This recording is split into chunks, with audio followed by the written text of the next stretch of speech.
We were 5 friends, laughing under the noon sun, snapping selfies during our summer hike. But when we looked at the photos, we weren't alone. Every single one had a 6th person, pale, blurred, and staring right at the camera. It was supposed to be a fun weekend getaway.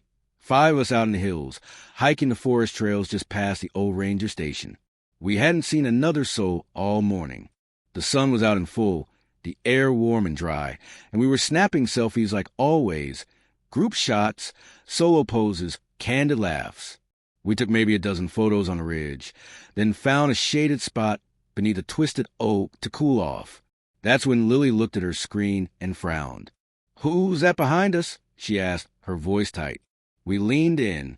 At first, we thought it was a smudge, maybe sunlight flaring through the trees. But no, it was a person. In every photo we'd taken, a tall figure stood somewhere behind us. A pale, thin man in old-fashioned clothes.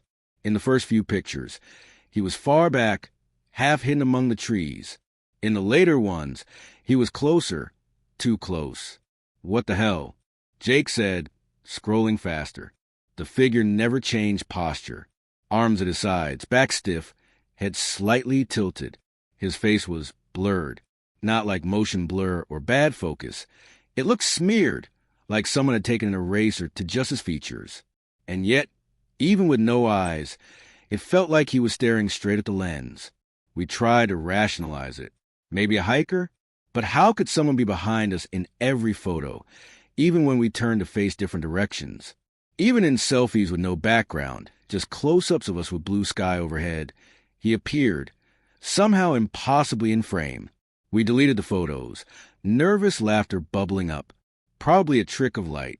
We just take new ones. We stood up, posed again, and snapped 3 more shots. He was still there. Closer now. I started shaking. This wasn't funny anymore. We checked a live preview, and nothing. The frame showed only us. But the moment we took the picture, the stranger appeared in the final image, like a ghost slipping into the moment after the shutter clicked. Lily whispered, "I don't think he's photobombing us." She was right. He was following us. And he didn't need to be seen to get closer after the 3rd round of photos with the strange man still appearing. Tension wrapped around our group like a noose.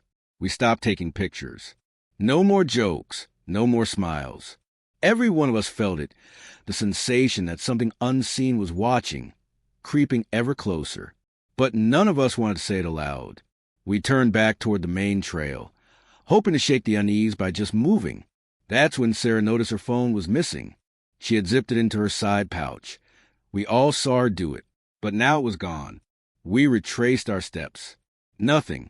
Jake offered call it, but Sarah stopped him. "It's not stolen," she said. "It's gone. Just gone." We laughed it off nervously. Maybe she dropped it. Maybe someone was following us, waiting until we were distracted. But our words fell hollow. As we walked, Jake began swatting at his ears. "Do you hear that?" he asked, eyes wide. "It's like whispering." Right behind me. We turned. The woods were quiet. Silent, in fact. No birds, no wind, not even the rustling of leaves.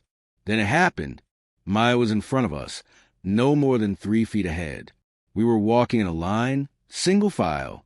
I glanced down at a branch I stepped over, just for a second, and when I looked back up, she was gone, vanished. We all froze. "Maya," I called out. "Come on, this isn't funny." But the only reply was a breeze suddenly picking up, soft, cold, unnatural. We fanned out, searched the trees, shouted her name. Nothing. No footprints. No sound. Not even broken twigs. It was like the forest had swallowed her whole. Jake was the first to check the last picture we had taken before she vanished. There she was, smiling. We were all laughing, but someone was behind her. The figure. The faceless man. His arm was slightly raised, reaching out toward Maya's shoulder. None of us had seen it at the time. We huddled together, terrified. One of us was gone. Just gone. No warning, no scream, no time to run. And if the figure had touched her in that last photo, who would be next? We didn't speak for a long time after Maya vanished. Just walked. Faster now, with an urgency we hadn't felt before.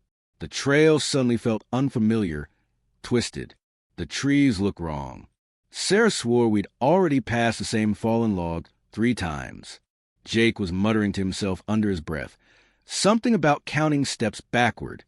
I just kept looking behind us, half expecting the figure to appear in the open. He never did, but we all felt him, around us, breathing between the trees. We should have run, but our bodies moved slow, like wading through a dream we couldn't wake from. The sun, once high and bright, had dipped far too quickly behind the tree line. Long shadows stretched across the path, and the air grew heavy, charged, like a thunderstorm was hiding behind the leaves. Sarah was the one who said it. "We have to take one more photo," she whispered, clutching her phone.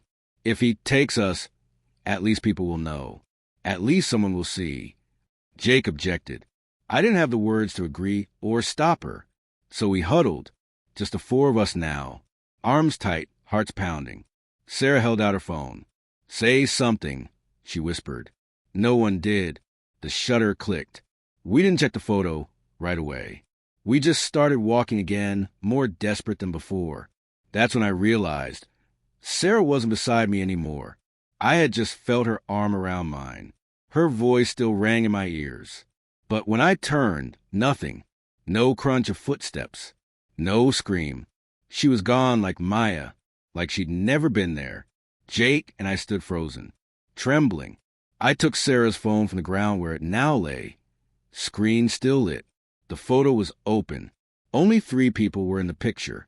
Sarah was missing from it, but there was someone else.